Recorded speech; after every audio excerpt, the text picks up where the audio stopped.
On a une VM qui s'appelle Remux, qui est utilisée pour faire de l'analyse forensique. Vous pouvez vous en servir, je vous conseille CSI Linux qui est bien mieux. Après, c'est vous qui voyez. Honnêtement, les deux sont bien, c'est une très bonne VM. Alors, je vous mettrai les liens, on va aller voir un petit peu. Vous savez, le propre de Linux, c'est que vous pouvez customiser en fait, hein. Installer ce qui vous plaît.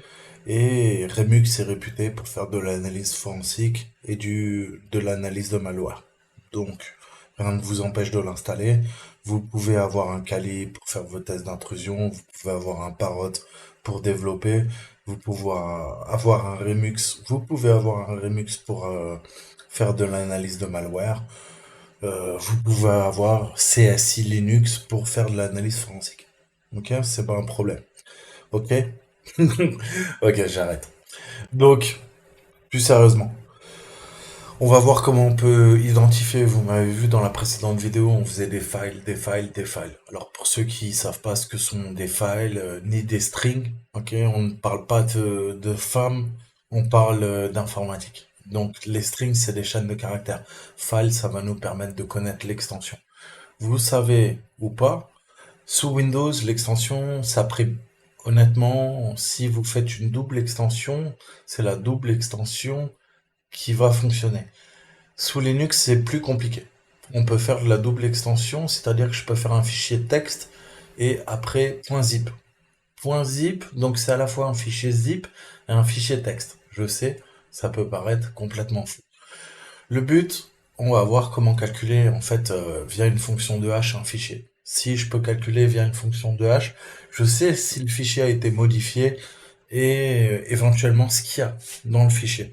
Je vous ai parlé de Virus Total, bah ils prennent les devants. Ils vous parlent de Virus Total. Honnêtement, dès que vous avez un doute, allez téléverser, comme on dit en bon français, uploader des fichiers vers Virus Total pour voir un petit peu ce qu'il y a dans l'archive. Donc, analyse initiale. Avant de commencer, Max Kiddy donc a lancé la commande file, hein. File, pour rappel, sous Linux, c'est un utilitaire qui va nous permettre de connaître le contenu de l'archive, son extension. On s'en sert souvent, comme Max Kiddy, pour essayer de déterminer quelle est la vraie nature du fichier. Très souvent, pour vous induire en erreur, eh ben, on va commencer à bidouiller les extensions. Alors, les extensions, je vous ai dit, c'est pas pour les ordinateurs. Linux, on n'en a rien à faire de l'extension. Lui, il sait ce que c'est. Les extensions, très souvent, c'est pour l'être humain, hein, puisque on parle en .txt, .zip, .exe, .rar, etc., etc. C'est pour nous, hein, nous, humains, c'est vrai que les extensions, c'est quand même sacrément pratique. Après, l'ordinateur, il en a strictement rien à faire. Je ne parle pas de Windows, qui est un petit peu spécial. Mais sous Unix, Linux, l'extension, on en a strictement rien à faire. Donc, qu'est-ce qu'on peut faire? Ben, on peut faire file, plus le nom du fichier, et ça va nous permettre d'avoir justement le contenu en fait, hein, de ce qu'il y a dans le fichier. Là, on voit que c'est un exécutable, un header P32. Et c'est souvent, d'ailleurs, les virus, on les camoufle dans les PE32. Je ne vais pas rentrer dans les détails, mais en termes de programmation, on a ce qu'on appelle des PE32 et on peut les militariser exactement comme les précédentes vidéos que je vous ai montrées. Ça peut servir de vecteur d'attaque. Donc là, qui dit PE32 exécutable, en théorie, c'est tout simplement un exécutable Windows, hein. Mais vous savez que bah, parfois, on peut justement détourner l'attention de l'utilisateur, le manipuler via les extensions. C'est pour ça qu'on utilise strings. Strings, quand bien même le fichier va être compilé, donc on ne pourra pas le lire comme un fichier texte, on va pouvoir quand même récupérer ce qu'on appelle des éléments mémoniques. Mémoniques, ça veut dire qu'ils sont compréhensibles par l'être humain, comme les OK, voilà. Parce que l'être humain, il a besoin de se rattacher à des petites choses, comme des OK, ou comme des .txt, ou comme des points rares, comme les extensions, etc., etc. Nous, le binaire, ça nous parle pas des zéros et des nains. L'hexadécimal, c'est compliqué. Il faut être à l'aise. Donc, on a ce programme strings et on va lui dire, écoute, je sais que c'est un binaire, que tu l'exécutes. Hein, il y a du shellcode. C'est codé en assembleur. Mais je voudrais que tu puisses m'extraire les chaînes de caractères. Et qui dit chaîne de caractères, du coup, je vais pouvoir les comprendre. Ok. Ça va nous apprendre beaucoup. On va voir les pointeurs d'instruction, comme on les appelle. On va voir les différentes fonctions qui sont appelées au sein de l'exécutable, éventuellement des adresses IP, des noms de domaine, des URL. Donc, quand on fait une analyse forensique, c'est extrêmement utile. Hein. Donc, on a des outils comme les logiciels antivirus, en fait, qui se basent sur des signatures. Hein, des signatures ou des traces de compromission, des indicateurs de compromission. On les appelle Indicator of Compromise, IOCs, en anglais. C'est dans le jargon, on les appelle comme ça.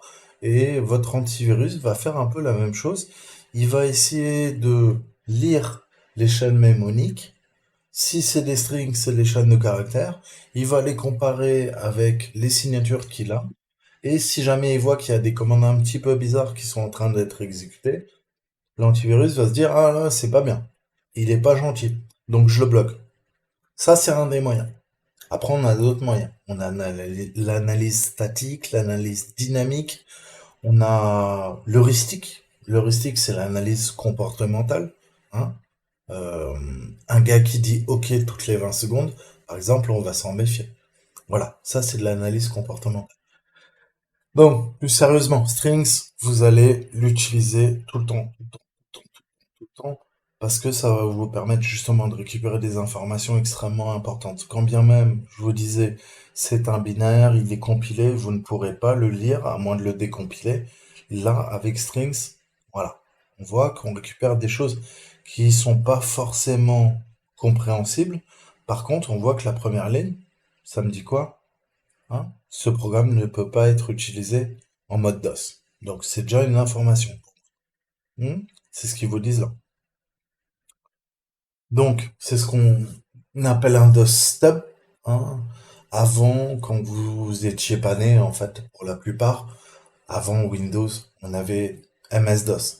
DOS d'IBM, qui a été racheté ensuite par Microsoft. C'est pour ça que ça s'est appelé MS-DOS. Et avant, même avant Windows 3.1, donc là on parle des années je sais pas, 85, 86, 87, 88, 89, 90, 91, 92, on avait DOS. Ok. Donc DOS, c'est vraiment un peu comme le terminal de Linux, hein. On faisait tout en ligne de commande.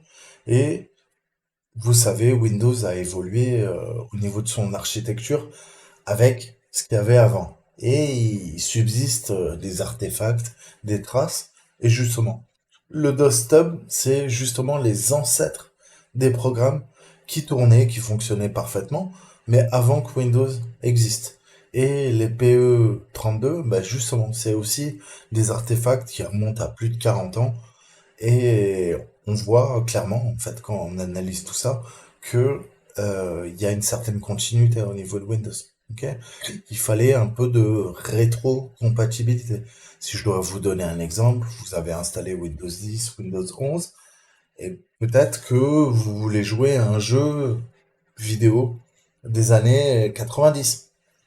Et c'était pas le même codage. Là, on est en codage 64 bits, 32 bits. Peut-être qu'à l'époque, le logiciel était codé en 16 bits, en 8 bits. Donc, comment je peux émuler, hein, ce logiciel, puisque par nature, mon processeur, lui, nativement, il tourne en 64 bits. Ben, on va faire l'émulation. Mais pour faire l'émulation, ça veut dire qu'il fallait garder une certaine continuité, une certaine logique au niveau de l'architecture.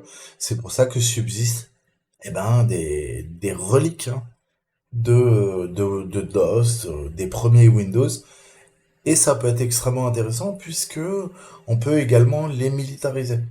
C'est-à-dire que je pars du principe que mon antivirus se focalise sur des binaires 32 bits, 64 bits. Qu'est-ce qui m'empêche de pas coder des malwares en 8, 16 bits et me dire c'est tellement vieux que l'antivirus ne va voir que du feu. Et comme il y a ce principe de rétrocompatibilité, ok, je code un truc antédiluvien qui ont 8 bits, 16 bits, mais ça fonctionne quand même, ok? Puisque vos processeurs 32-64 bits sont capables d'émuler des logiciels 8 bits, 16 bits. Vous allez perdre un peu en performance, mais comme ces logiciels datent de Mathusalem, honnêtement, vous verrez pas la différence. Ça va s'exécuter de façon instantanée. Et si c'est un virus qui est codé en 8 ou 16 bits, eh ben, ça va s'exécuter aussi de façon instantanée. Et ça va pirater votre machine. Donc, on a une partie des pirates, des crackers, des black hats, appelez ça comme vous voulez, qui reviennent. Je vous ai dit dans mes précédentes vidéos, c'est dans les vieux pots qu'on fait la meilleure confiture, comme on dit en français. Bah ouais, parfois les vieux pots, eh ben, ils sont plus surveillés par les antivirus. Et si jamais vous faites quelque chose qui est émulé, comme il y a une surcouche d'émulation, ça ne tourne pas nativement sur votre processeur. Je vais faire très simple, je vais résumer. C'est plus compliqué pour l'antivirus de détecter la charge utile, surtout si elle est militariste. Ok? Donc ça, pour retenir, on a tout intérêt à utiliser parfois des choses à l'ancienne, hein. Donc là, on se rend compte que dans ce qu'utilisait Max Kiddy, eh ben, quand on fait un string, on voit là, que c'est quoi? C'est l'appel aux fonctions. On a des classes, des fonctions, des méthodes. Tout va dépendre du langage de programmation. Et on a ces appels qui permettent de faire fonctionner le programme. Donc l'avantage de string, c'est qu'il nous permet de lire tout ça. On va avoir plein de trucs gibberish, comme on dit en anglais, c'est incompréhensible, mais on va pouvoir lire, je vous disais, les chaînes de caractères mnémoniques, c'est-à-dire qu'on peut intellectualiser nous en tant qu'humains. Parce que là, voilà, il y a des noms, c'est les appels aux fonctions. Donc je vais pouvoir en apprendre un peu plus. Si je dois faire du threat intel, donc de l'intelligence de menace, si je dois étudier un malware, je vais essayer de comprendre quelles sont les références, si jamais je vois SSH, session, message, disconnect, je peux, avec mon petit cerveau qui dit tout le temps OK, me dire que bah, ça veut bien dire ce que ça veut dire. SSH, il y a de fortes chances que ça traite une connexion SSH. Session, on va essayer d'établir une session. Message, on va essayer de faire passer un message. Vous l'avez compris. Disconnect, je vais peut-être me déconnecter, pardon, de la machine. Donc, à vous après de creuser, hein, c'est le plus dur quand on fait de l'analyse de malware, c'est d'essayer de comprendre, puisqu'on a parfois pas le code source sous la main, on a juste du code qui est offusqué, donc qui a été camouflé, qui a été manipulé, qui a été tempéré, on a plein de termes, mais le but c'est de compliquer la tâche à la personne qui va étudier le code source pour essayer de comprendre ce que va faire tel ou tel logiciel, qu'est-ce que va faire tel ou tel virus, qu'est-ce que va faire tel ou tel malware, qu'est-ce que va faire telle ou telle charge utile qui a été militarisée. Donc c'est ça le plus dur, en fait. C'est pour ça qu'il faut une bonne connaissance de l'informatique, il faut une bonne connaissance des langages de programmation. Et encore une fois, j'en reviens à ce que je vous disais maintes et maintes fois, vous voulez comprendre comment fonctionnent les hackers, vous devez être vous-même un hacker, ok? Mais c'est pas les hackers, les gentils. Là, je parle des black hats, ok? Donc les crackers, les pirates, vous devez rentrer dans leur cerveau. Hein, je vous dis toujours, Sun Tzu nous disait, connais ton ennemi. Donc si j'ai envie de défendre les entreprises contre les petits cons, les grosses merdes, qui utilisent le peu d'intelligence qu'ils ont pour faire le mal, alors qu'il ferait mieux de travailler du bon côté de la barrière, mais ça c'est un autre problème, eh ben je peux commencer à essayer de comprendre quelles étaient leurs motivations, pourquoi ils ont utilisé tel bout de code et pas un autre, telle fonction, tel type de langage de programmation. Et je vous disais, en threat intel, en analyse de menaces, déjà on en apprend beaucoup. Je vous ai dit, je vous dis toujours, si jamais on parle des menaces persistantes avancées, vous savez que ce sont des acteurs étatiques qui travaillent pour des agences de renseignement, pour l'armée, pour le secteur du renseignement, pour le secteur militaire, ces gens-là sont pas des débutants, c'est pas des bleubites, comme on dit. Donc, ils ont un haut degré de sophistication. Donc, ne serait-ce que quand vous m'envoyez des emails pour me dire que je suis le meilleur avec des pièces jointes vérolées, juste en analysant en fait la pièce jointe que vous m'envoyez, je peux déjà dresser un profil psychologique sur la personne que vous êtes. Non seulement vous êtes une merde, parce que vous essayez de niquer les gens, mais ça, c'est pas le fond du sujet. Je vais pouvoir en apprendre un peu plus sur le degré de sophistication. Est-ce que vous avez essayé de réutiliser des techniques que je vous ai montrées dans mes vidéos YouTube? Est-ce que vous êtes vraiment confirmé? Vous serez peut-être un ingénieur de production, un analyste, analyse de production, analyse de sécurité. Est-ce que vous êtes diplômé? Est-ce que vous l'êtes pas? Est-ce que vous réutilisez des techniques de script kiddie ou pas? Tout ça, je vais pouvoir me faire une image plutôt objective, ne serait-ce qu'avec un simple malware. Vous essayez de me pirater, en retour, j'essaye d'en apprendre un maximum sur vous. C'est comme ça, c'est le jeu. Ok? T'essaies de me baiser la gueule, t'inquiète pas, je vais te baiser la gueule aussi en retour. Donc voilà, ça c'est un petit message implicite pour tous les gens, voilà, qui veulent s'amuser sur mes réseaux sociaux, sur ma boîte mail. Y a pas de souci les amis, c'est pas au singe qu'on apprend à faire la grimace. Continuez à vous défouler, vous inquiétez pas, papa est là. Ok? Donc, si on doit faire du threat intel, comment ça se passe? Eh ben, il va falloir analyser tout ça. Hein. Quels sont, je vous disais, les URL, les adresses IP, les domaines? Quel hash a été utilisé? Hein. Est-ce qu'il y a une technique d'offuscation qui permet de contourner Norton antivirus? Mais je sais que Kaspersky, lui, là, il va détecter ce type de menace. Donc, en fonction de ça, en fonction de comment vous écrivez, en quelle langue a été codé votre code source, si vous avez laissé des commentaires, s'il y a des bouts de code qui viennent de GitHub, je vais pouvoir me faire un petit peu euh, une idée de qui vous êtes, quelles sont vos motivations, votre degré de sophistication. Est-ce que vous travaillez pour une agence de renseignement ou vous êtes juste un petit con comme tant d'autres en fait qui veulent faire chier le monde? Voilà. On peut en apprendre beaucoup en fait, hein, mais c'est pas propre à l'informatique, c'est pas propre au threat intel. Je vous, voilà, je peux vous demander moi-même hein, d'écrire un petit bout de papier avec une note en fonction de votre calligraphie. Je vais étudier la façon dont, comment vous écrivez, comment vous vous exprimez. Est-ce que vous vous exprimez sur YouTube, ok, comme vous vous exprimez quand vous êtes au travail ou avec votre famille? Ça, on sait pas en fait. Hein? Parce que moi-même, avec mes vidéos sur YouTube, je vous donne une image de moi. Vous me connaissez pas, vous savez pas qui je suis. Alors, ok, je peux être comme ça, mais ok, je peux être aussi totalement différent. Vous savez pas, ok? Mais le but, je vous l'ai dit, l'important c'est pas moi, qui je suis. L'important c'est ce que je veux vous apprendre. Donc ça, c'est vraiment important. Focalisez-vous sur l'épreuve, je vous ai toujours dit, comme dans mes cours dans le SINT, le plus important c'est de faire parler l'épreuve. Hein. Vous avez des ressources, vous avez un malware, vous avez un email infecté, comme on l'a vu dans la précédente vidéo. Qu'est-ce qu'on peut en apprendre de cette personne? Est-ce qu'elle travaille en groupe?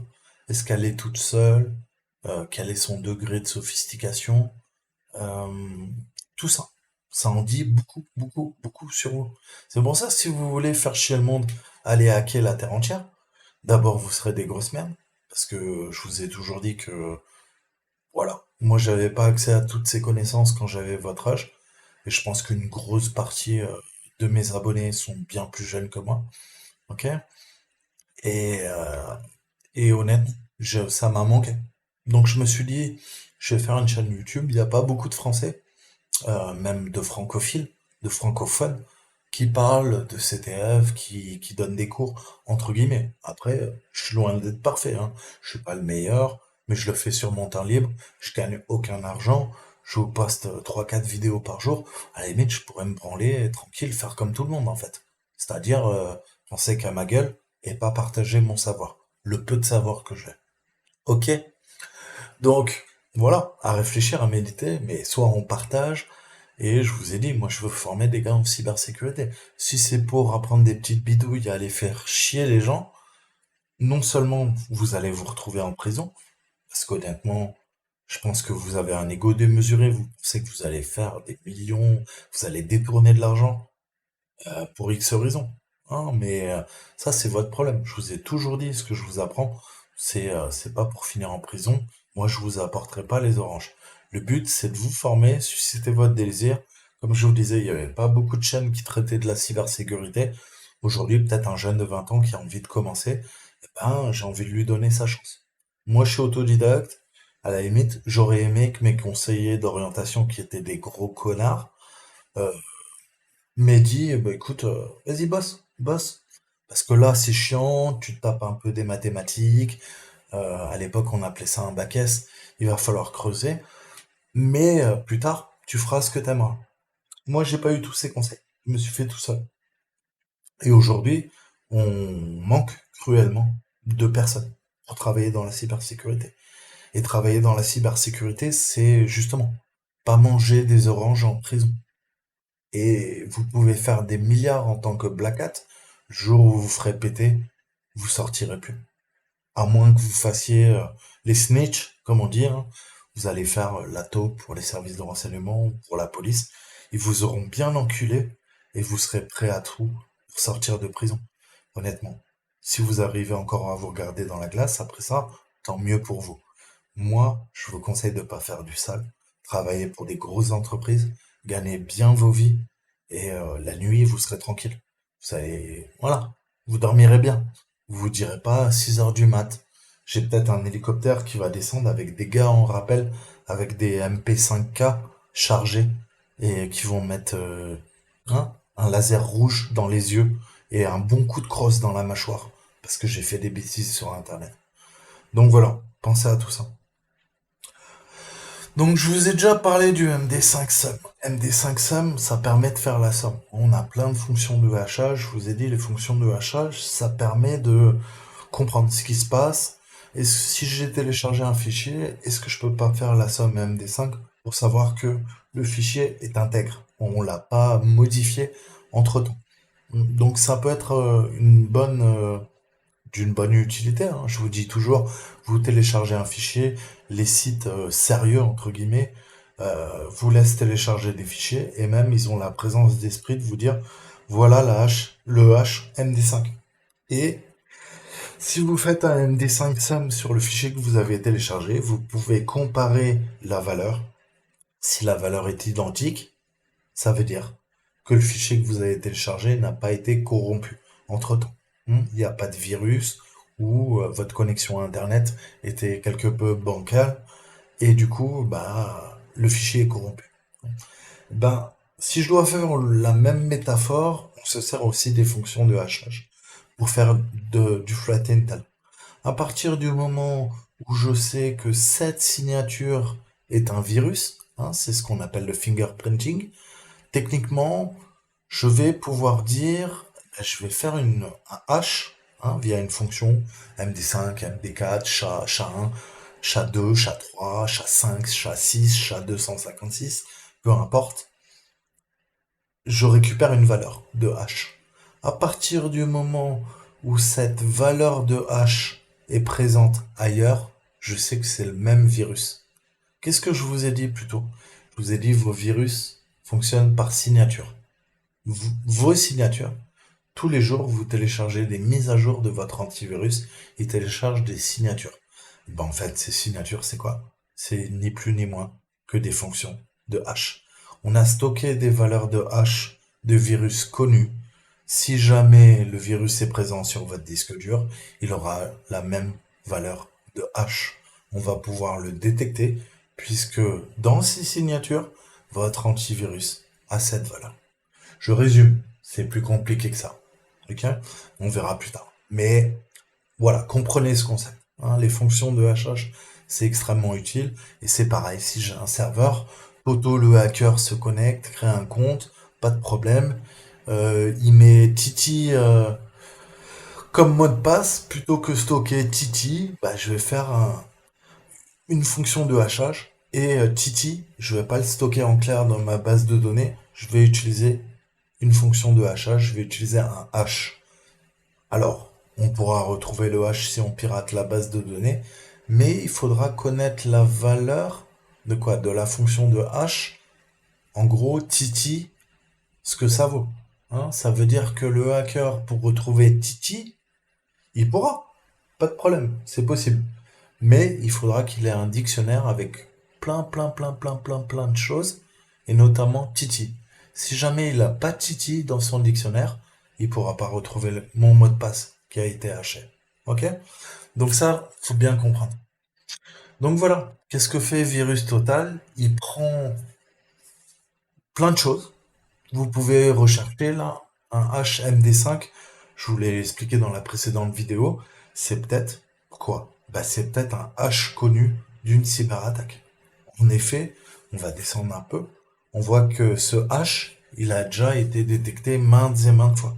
Il y a 48 antivirus et 2 environnements de sandbox qui flaguent. Hein. Donc quand il y a un flag, c'est que on est quasiment sûr que c'est un malware. Pourquoi? Parce que il y a une signature qui a été détectée. C'est ce principe de signature. C'est comme ça que fonctionnent vos antivirus. Hein? Je vais pas me faire chier à étudier tout ce qu'il y a dans le virus. Je fais une empreinte digitale. Vous avez tous des empreintes digitales. On peut vous détecter grâce à vos empreintes digitales.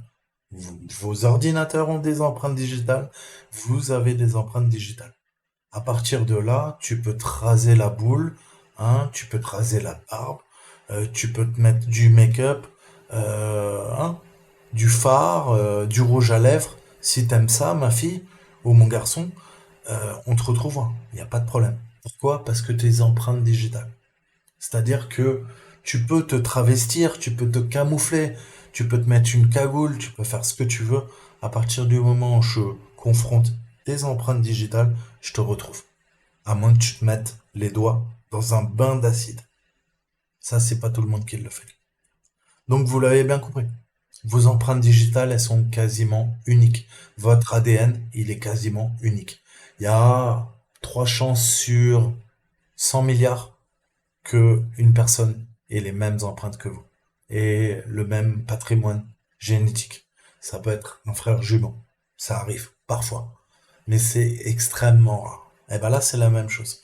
Vous allez créer un virus, le virus, il va avoir une empreinte qui lui est propre.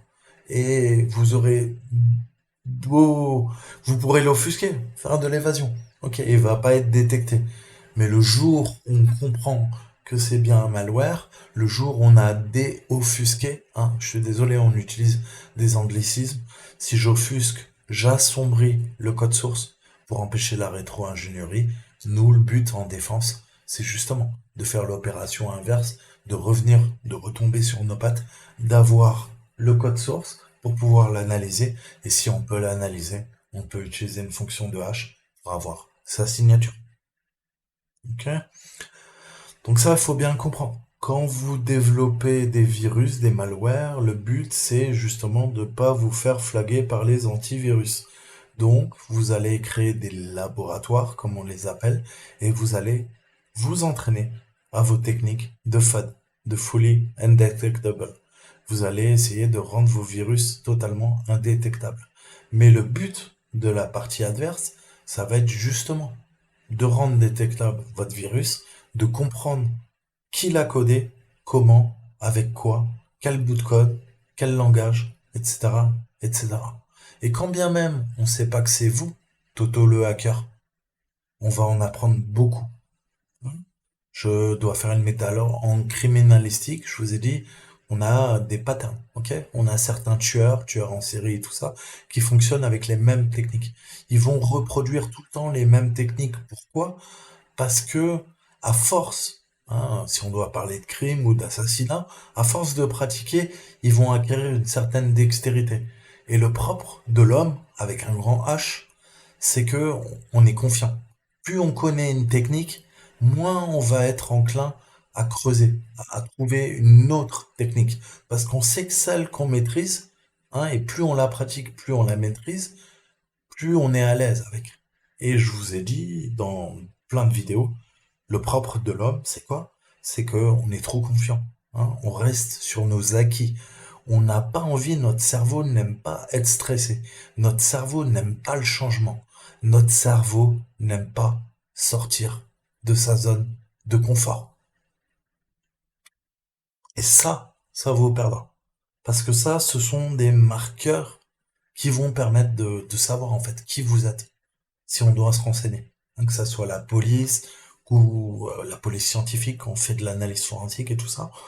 Justement, chaque groupe, chaque APT, on peut la tracer, que ce soit les Nord-Coréens, je vous disais, les Iraniens, le monde maghrébin, les Russes, les Français, les Américains, les Israéliens, peu importe. On a tous notre marque de fabrique. On a tous des techniques qu'on utilise et qui nous sont propres. Alors après, vous pouvez certes offusquer. Vous allez modifier le code source, empêcher la rétro-ingénierie, coder en arabe alors que vous êtes français, hein, coder en anglais alors que vous êtes allemand, coder en chinois alors que vous êtes iranien. Ça va permettre de compliquer la tâche aux enquêteurs. Mais au final, il y a toujours quelque chose qui nous perd. Hein, puisque, comme on dit en français, chasse le naturel, il reviendra au galop. Ok? Voilà. Donc ça, faut comprendre. Et quand on fait du threat intel, c'est tout ça. C'est plus qu'analyser des malwares, c'est rentrer dans la tête du gars qui a développé le virus pour comprendre qui il est, qu'est-ce qu'il veut faire, quelles sont ses motivations. Mais ça, je vous l'ai déjà expliqué dans plein de vidéos. C'est pas que de l'informatique. L'informatique, c'est rien. Je vous ai dit quoi, le hacking, c'est multidisciplinaire.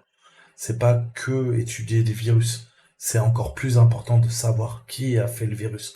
Pourquoi il a fait le virus. Quelles sont ses motivations. D'où il vient. Qui il fréquente. Qui il voit. Et justement, en fonction des techniques qui sont utilisées, je vais savoir le degré de sophistication. Je vais peut-être retrouver sur des forums, sur le dark web, bah, un forum où on parle de cette technique qui permet de rendre FUD la charge utile. Et le mec, il va se faire péter comme ça, quoi. Et il va se retrouver en prison. Parce que c'est tout ce qui vous attend, en fait. Si vous pensez que vous allez faire du sale, tout ce qui vous attend, c'est la prison. Je préfère vous le dire. C'est pour ça que ma chaîne n'encourage pas le piratage, hein, ou les crackers. Vous voulez faire chier les gens? Bonne chance. Moi, je suis là pour vous apprendre la cybersécurité. Et c'est tout. Ok. Et je vous conseille de travailler avec les gens bien, pas les connards. Parce qu'il y a déjà trop de connards sur cette terre. Après, c'est vous qui voyez. Donc voilà. Vous voyez, on passe à la moulinette, on passe sur le cloud, on voit les fonctions de hachage qui sont utilisées, on essaie de récupérer les chaînes, hein, mnémoniques, les chaînes de caractères qui vont nous permettre de voir quelle fonction est appelée. Hein, tout ce baratin, que vous compreniez, c'est pareil, c'est une méthodologie. Je vous parle tout le temps de méthodologie en attaque, il y a également une méthodologie en défense. Même si c'est pas ma partie, je peux vous en parler un peu. Donc voilà, il faut comprendre tout ça, c'est un vrai travail d'enquête, en fait, hein. C'est comme une enquête criminelle. Vous devez découvrir qui a fait du sale et comment vous allez pouvoir lui baiser la gueule pour découvrir qui il est. Hmm. Parce que moi, j'aime pas les gens qui sont nocifs, qui sont toxiques et qui utilisent en plus leur intelligence pour faire le mal. Ça me dépasse. Utilisez votre intelligence pour faire le bien, ça sera mieux.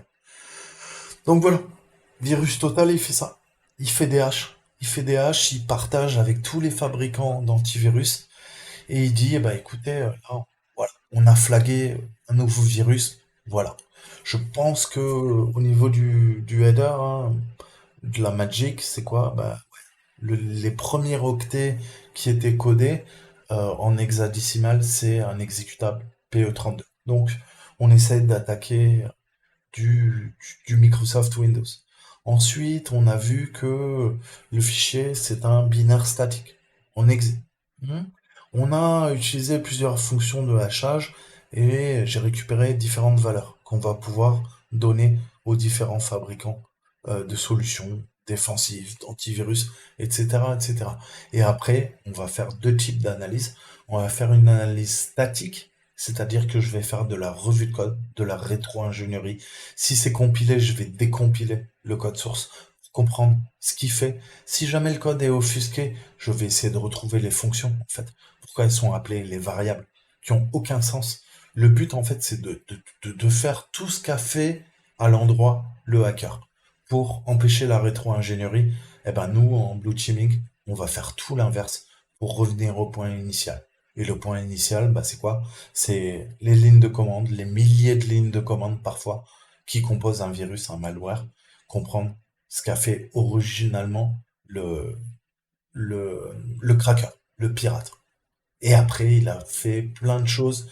Il a passé son code à la moulinette pour justement qu'on ne puisse plus relire son code, pour mettre des bâtons dans les roues à la partie défensive. Mais c'est tout à fait possible. Euh, ne croyez pas que parce que l'offuscation, ça marche qu'un temps. Je vous ai toujours dit, le but c'est d'être le plus furtif, mais tôt ou tard, plus vous resterez dans un système d'information, plus vous vous ferez péter. Il y a de chances de vous faire péter. C'est pour ça qu'il faut faire les choses vite, bien, et se barrer. Je vous ai toujours dit ça. Ben, c'est pareil. En défense, croyez pas. Bien sûr, les attaquants ont toujours une longueur d'avance. Parce que c'est ceux qui se tiennent au courant des dernières techniques pour faire des cyberattaques. Alors, bien sûr, les attaquants ont toujours une longueur d'avance. Mais la défense, ne croyez pas qu'ils sont statiques. Depuis 5 ans, le monde du blue teaming a considérablement évolué. Aujourd'hui, on peut utiliser de l'intelligence artificielle, du deep learning, du machine learning, et ça va nous faire gagner un temps fou. Hein, puisque on travaille encore une fois sur des marqueurs, sur des patterns. Je vous ai dit qu'en cybersécurité, on travaille sur des quadriciels, sur des bases de connaissances, hein, les knowledge base. Donc tout ça, je peux fournir de la data en entrée à un algorithme intelligent d'auto-apprentissage, l'intelligence artificielle, comme on l'appelle de façon bâtarde aujourd'hui. Et tout ce qu'un être humain va mettre 6 ans à apprendre, l'intelligence artificielle est capable, avec de gros data centers, d'acquérir la connaissance en quelques semaines, quelques jours même. En 4 jours, il faut former une intelligence artificielle. Et à partir du moment où vous utilisez des combinaisons de logiciels, vous utilisez tel ou tel malware, vous utilisez telle ou telle tactique, technique ou procédure pour attaquer de grosses entreprises, le complexe militaro-industriel, l'armée, des banques, eh ben ils ont les logiciels pour vous détecter. Et il n'y a même plus un analyste comme avant qui va dire oula, ça pue la merde. Là, c'est directement un réseau de bots, ok, qui scrape, qui fait du spidering sur les infrastructures, et dès qu'il y a une cyberattaque qui est lancée, il est capable de la détecter. Ça, c'est l'avenir. Et ça va aller être de plus en plus compliqué. C'est pour ça que quand je vous dis, si vraiment vous voulez être pen tester, c'est votre ennemi, c'est même plus les analyses du SOC, les gars qui font du blue teaming. Notre ennemi, bientôt, c'est l'intelligence artificielle. Comment on va pouvoir baiser la gueule à l'intelligence artificielle, hein, puisque nous, on nous paye pour rentrer dans les systèmes d'information sur les serveurs et prouver à notre client que, certes, il paye de très bons logiciels, de très bons systèmes de défense, mais quelqu'un de très motivé pourrait y arriver également, si nous, on y arrive. Donc voilà, hein, c'est le jeu du chat et de la souris. Et tout le blue teaming, c'est basé là-dessus. Voilà. Donc j'ai bien développé, hein, honnêtement, parce que je vous explique ça très succinctement. Mais encore une fois, je vous ai dit, les métadonnées, c'est le plus important. Je vous ai dit, vous appelez tante Janine à 23 heures jusqu'à 2 heures du matin.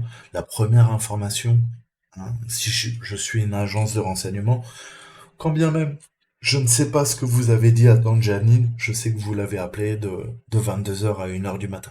Hmm. Je sais quel numéro vous avez utilisé, je sais quel numéro est son numéro de téléphone. Je peux borner, je peux peut-être utiliser les métadonnées, vous avez peut-être votre GPS qui a été activé. On va pouvoir corréler toutes ces informations pour remonter à vous. Et ce qu'on oublie trop souvent, c'est que on laisse tous ce qu'on appelle le sillage, en fait. Dans la vie, sur Internet, vous laissez des traces. Que vous le vouliez ou non, vous n'êtes pas furtif. Vous pouvez utiliser des VPN, vous pouvez utiliser Tor, il y a toujours des métadonnées qui remonteront à vous. Hein, et c'est pour ça que les services de renseignement sont si puissants. Ils ont même pas besoin de récupérer le contenu de vos messages, de vos communications. Ils le font aussi, je vous l'ai toujours dit. Mais les métadonnées, je vous ai dit, savoir, c'est pouvoir. Bah, c'est exactement ça. J'en sais plus sur toi avec les métadonnées que finalement le contenu. Ok? Tu vas appeler tante Janine, tu vas lui dire que tu l'aimes, que tu l'as pas vu depuis 6 mois, que bientôt on sera reconfiné, que t'es triste, que c'est dur la vie, tout ça. Mais finalement, c'est pas ça qui est important. C'est combien de fois t'as appelé tante Janine le mois dernier? Ok? Quelle est la durée de tes appels? Est-ce que tu appelles que tante Janine ou tu t'appelles aussi d'autres amis? Quels amis tu appelles? Si tu vois des femmes, quel numéro de téléphone? Combien de temps tu les appelles? Est-ce que tu les croises? Est-ce que vous faites des petites soirées en amoureux?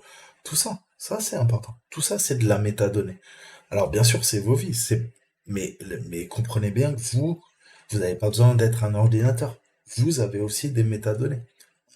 Quand vous quittez votre maison, eh ben, on sait combien de temps vous êtes sortis, ce que vous avez fait, en poireautant peut-être un rendez-vous amoureux, bah, je sais pas, les pages web que vous avez consultées avant votre rendez-vous, ce que vous avez fait avant, pendant, après, tout ça c'est important. Et ça en dit long sur vous. Mais je vous ai dit, vous vivez dans la surveillance de masse. Donc ça, faut bien le comprendre. Et c'est pareil, quand on analyse des malwares, on veut tout savoir. Et eh ben, le meilleur moyen, c'est de décortiquer le malware et d'en apprendre un peu plus sur les métadonnées. Mais là, j'ai presque plus l'impression de vous donner un cours sur le renseignement que sur du blue teaming. Mais tout est corrélé, hein. C'est pareil, c'est les mêmes techniques. On veut tout savoir. Donc là, vous voyez bien qu'à partir d'un malware, on récupère des noms de domaine. Hein, là, j'ai des noms de domaine. Je vois les noms de domaine qui ont été contactés. Je développe. S'il y a des noms de domaine, peut-être ces noms de domaine ont été utilisés pour faire quoi? Bah, du C2C, hein, du command and control. Peut-être qu'il y a une infrastructure avec un serveur maître, et ça, c'est un bot qui essaie de communiquer avec son maître. Je vous ai dit ce principe d'un servicement en informatique. Il y a un maître, il y a des esclaves. Ok? Nous, on est les esclaves, le maître, vous savez qui il est. Bientôt, vous allez voter pour votre prochain maître. Ok? Mais c'est le même principe. Et on essaie de détecter aussi les adresses IP, parce que c'est extrêmement important. Et on a ce principe d'AS, hein, ce qu'on appelle des Autonomous Systems. Et ben c'est pareil. Avec l'AS, je sais où vous habitez, quel pays, quel est le backbone qui est utilisé par votre fournisseur d'accès Internet, et je peux vous géolocaliser. Dernièrement, Google est capable, sans rentrer dans votre vie, sans utiliser des techniques du renseignement, c'est-à-dire du renseignement offensif, juste avec les métadonnées, juste avec les services que vous utilisez, Google est capable de détecter à 5 kilomètres près où vous habitez, où vous êtes. Vous êtes en vacances, c'est pas grave, il le sait également. Vous vous déplacez, il le sait également. Et il n'utilise pas le GPS, c'est juste de la triangulation au niveau du réseau GSM, hein, 1G, 2G, 3G, 4G, 5G, 6G, euh, et grâce aux AS. Allez voir les AS, c'est extrêmement important puisque c'est vraiment la partie centrale. Et si tu utilises tel ou tel AS, je sais dans quel pays tu es. Et les AS sont à des endroits clés du réseau. Et c'est un peu comme le point de sortie Tor. Si tu peux utiliser Tor, mais si moi je contrôle le point de sortie Tor, je sais exactement à quel site tu vas te connecter. Et on va faire des attaques, ce qu'on appelle par corrélation, c'est-à-dire que je vais t'espionner pendant des mois. Alors, bien sûr, la première connexion Tor, elle va pas m'en apprendre beaucoup de points. Mais à force, je vais faire des statistiques, je vais pondérer mes résultats, et par corrélation, je vais pouvoir comprendre qui tu es, ce que tu fais. Et c'est comme ça que les services de renseignement arrivent à désanonymiser les réseaux. Tor, I2P, FP2S, il y en a un paquet, hein. Zeronet. Mais voilà, hein, c'est le but des agences de renseignement, et il faut bien comprendre ça. Moi, je suis pour la liberté, pour l'anonymité, pour le chiffrement, mais il y a des gens qui ne veulent pas ça. Pourquoi je vous parle tout le temps des services de renseignement? C'est pas que j'en fais partie, c'est juste que eux ne veulent pas justement de cette liberté de pouvoir être anonyme. Donc ils font tout pour découvrir qui vous êtes, ce que vous faites. Et ça, c'est vos vies, hein. C'est la mienne aussi, hein, je vous rassure, hein. Je suis pas invisible sur Internet, je suis comme vous, moi. Mais il faut bien le comprendre. On vit dans la surveillance de masse. Ok? Et ben c'est pareil. En termes de malware, on va utiliser les mêmes techniques. On va essayer de tout comprendre. Ok? Il y a des fichiers qui ont été supprimés, je vois des appels aux variables, je vois que ça tape dans AppData local, dans temp, je vois qu'il y a des fichiers PS1, PSM qui sont appelés. Et encore une fois, hein, vous voyez que c'est extrêmement complexe puisque il va falloir connaître le fonctionnement de Windows, il va falloir connaître le fonctionnement de Linux, il va falloir connaître les techniques d'offuscation, il va falloir connaître comment se code un virus. Qu'est-ce qu'un virus? Qu'est-ce qu'un ver? Ok? Qu'est-ce qu'un spyware? Qu'est-ce qu'un bloatware? Etc. etc. Hein, et comment je peux extraire du malware des informations, des adresses IP, les noms de domaine, comme on a vu un petit peu plus haut, hein. Et tout ça, on va faire des rapports, on va corréler les informations, et on en revient à ce que je vous disais, mes cours sur le renseignement, sur l'OSINT, on fait du recueil d'informations, on fait du threat intel, on fait de l'adversary emulation, ok? À partir du moment où j'ai recueilli assez d'informations, je peux faire de l'analyse de menaces, je peux savoir qui tu es, ce que tu fais, quelles sont tes motivations, et je peux classifier, catégoriser. Si t'es un méchant, je vais dire, bah lui, c'est un script qui dit, c'est un petit joueur. Ah, franchement, on s'en fout à la limite. Laissons-le grandir et il va acquérir de la connaissance. Et quand il aura fait des trucs de fou, on va le mettre en prison. Pour l'instant, ça sert à rien de monter un dossier. On va le laisser évoluer. Ok? Et vous êtes confiant, vous faites plein de cyberattaques, vous vous dites, la police, elle me chope pas et tout. Ce que vous savez pas, c'est qu'ils sont en train de faire du requête d'information, de l'intel gathering sur vos petites gueules. Et ils recueillent plein d'informations jusqu'au jour où ils ont un dossier assez conséquent pour que vous ne revoyez plus jamais le soleil. Vous allez rester en prison toute votre vie. À moins, je vous ai dit, de passer la savonnette et d'aller travailler soit pour nos services de renseignement, soit pour la police et tout ça. Et vous serez des balances. Ça, c'est vous qui voyez. Mais ne soyez pas dupes, hein. C'est eux qui auront le dernier mot. C'est eux qui contrôlent Internet. Je vous ai toujours dit, Internet est contrôlé par le complexe militaro-industriel, que vous le vouliez ou non. Toute la technologie leur appartient. Donc croire que en 2022 vous pouvez être, grâce à tort, furtif sur Internet, vous vous mettez le doigt dans l'œil. Et je suis poli. C'est pas à l'œil que je pensais. Ok? Donc ça, faut bien comprendre. C'est pour ça que je vous explique tout ça. Parce que je vous ai dit, hein, soit la technologie, tu la contrôles et tu comprends comment elle te contrôle, soit tu comprends rien, en fait. Tu fais comme tous les autres et tu deviens esclave de cette société. Et la société aujourd'hui, elle est technologique. Si tu comprends pas la technologie, t'as un esclave. Non seulement t'as un esclave tous les jours dans ta vie de chien, mais en plus t'as un esclave technologique. La technologie t'a servi. Ok? Et ça, bah, à vous de voir. Qu'est-ce que vous voulez faire de vos vies? Mais moi, je vous conseille d'apprendre la technologie. Et ça passe par maintes et maintes de disciplines. Donc, Thor, APT Scanner, ça me fait plaisir. Je vous en ai parlé depuis combien de temps? 2 ans à peu près de Thor. Voilà. Vous les avez dans DHM. Ok, c'est utilisé partout. Je vous ai fait des vidéos, comment l'installer sur votre Windows, comment détecter. Je vous ai parlé des signatures Yara, comme quoi je raconte pas que des conneries. Ok? Et voilà, très très très utile. Les règles Yara, c'est des signatures. Ok?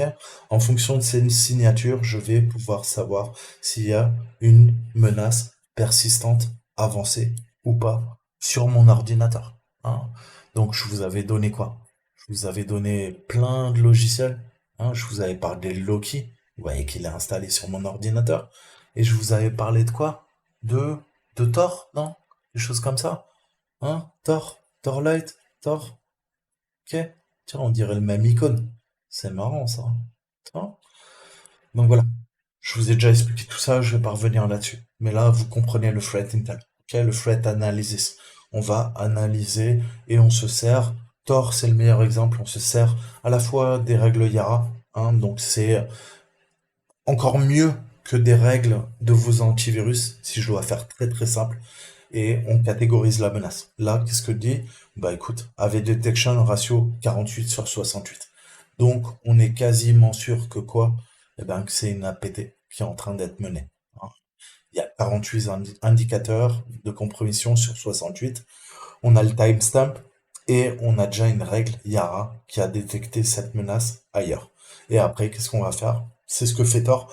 Il va aller sur le cloud et il y a des bots, hein, de l'intelligence artificielle, qui vont envoyer, enfin, Tor envoie le sample sur le cloud, et après le sample, hein, donc le bout de malware qui est extrait de votre ordinateur, euh, eh ben, on va essayer de l'analyser pour essayer de mieux comprendre quand est-ce qu'on a vu la dernière fois ce type de menace. Est-ce que c'était il y a 2 semaines? Est-ce que c'était il y a 2 ans? Est-ce que c'était il y a 10 ans? Quel groupe de hackers de Black Hat a utilisé ce type de menace, etc., etc. Donc voilà, je vais m'arrêter là. On fera ça en 2 parties. Il fallait que je développe parce que c'est extrêmement complexe. Il fallait que je fasse un peu une mise au point parce que c'est beaucoup plus compliqué que ça n'y paraît. Et on a tendance à vouloir toujours voir les choses de façon simpliste, mais c'est extrêmement complexe. Et à la limite, on dit toujours que le blue teaming c'est plus facile que de l'offensif, du red teaming. Honnêtement, moi, plus le temps passe, plus je trouve que c'est encore plus compliqué. Parce que ça demande vraiment des bagages très, très solides. Après, comme je vous ai dit, je n'ai pas envie que vous alliez en prison. J'espère que vous êtes assez intelligent pour acquérir toutes les compétences, pour avoir un super boulot plus tard qui vous plaira. À vous de décider si vous voulez travailler en attaque ou en défense, mais vous gagnerez bien votre vie. Vous n'irez pas en prison, ok? Vous servirez peut-être votre pays ou des entreprises, mais ne faites pas de bêtises. Ça sert à rien. Vous allez gâcher votre vie. Voilà, je m'arrête là. Ciao, ciao. On se retrouve dans la deuxième partie. On fera l'exercice. Ciao.